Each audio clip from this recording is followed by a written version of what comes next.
Desmond tried his best to remain calm, refusing to show Rowan the fear he sought after.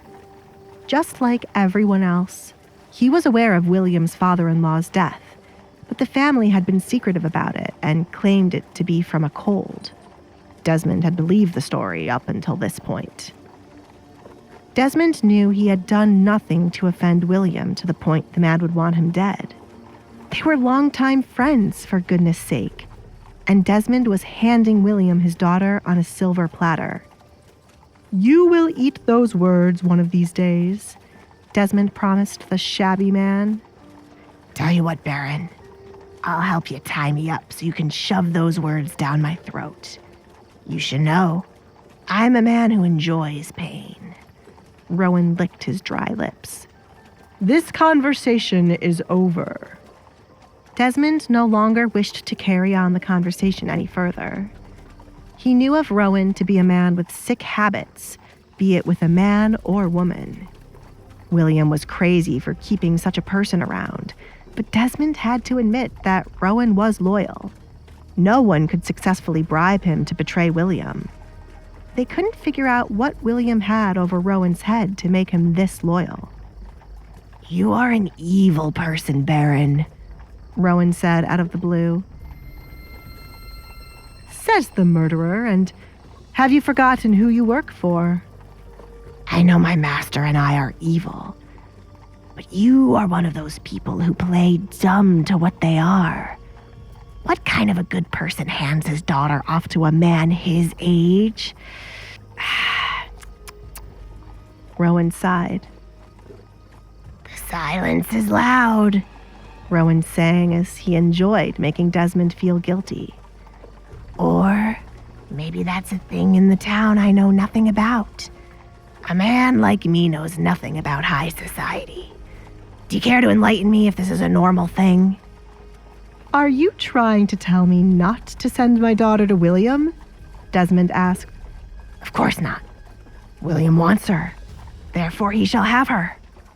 But I was expecting a father to have principles, you know. Stop looking down on me when you are not a good person, Baron. I kill people, and you trade your daughter for money. We are evil brothers." Rowan chuckled, stomping his feet against the floor as he found himself to be funny. "He's crazy," Desmond concluded. Alisandre was saving their house by becoming William's wife. He was setting her up to be the wife of one of the richest men in the town. Duke Edgar must be playing with her feelings, as Kate was a woman more suited for him. Desmond wouldn't put it past Edgar to propose to Alisandre only to make Kate jealous, and Alisandre fall for his trick. His poor daughter. Home sweet home. Rowan took a deep breath to inhale the air he believed to be sweeter than anywhere else. There's nothing like the Lancaster mansion. He opened the carriage door before the carriage itself stopped. Desmond scurried to the other end, afraid he would fall out of the door. His heart rushed while Rowan jumped out of the carriage, laughing as if he couldn't have hurt himself. He never wanted to see Rowan again after tonight, for he could accidentally kill the both of them with his recklessness. For the first time since he had left home, Desmond felt truly relieved when the carriage stopped. Baron, we are already late. Trust me, you do not want to upset him. "I am coming," Desmond said. He made a mental note to have the doctor visit him tomorrow to check on his heart. As Desmond exited the carriage, the gloomy atmosphere of William's mansion greeted him. It was no wonder Rowan liked the place so much. It was a place where you'd occasionally hear crows warning you to turn back.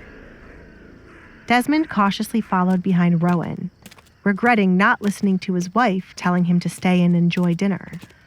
At least he would have eaten before William would find and kill him for not showing up.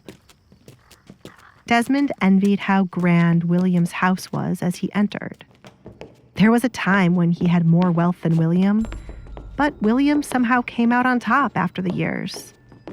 Rowan and Desmond eventually came upon William sitting in a large chair, similar to a king's throne, at a dinner table with a woman to his side. I have brought the Baron to you, master.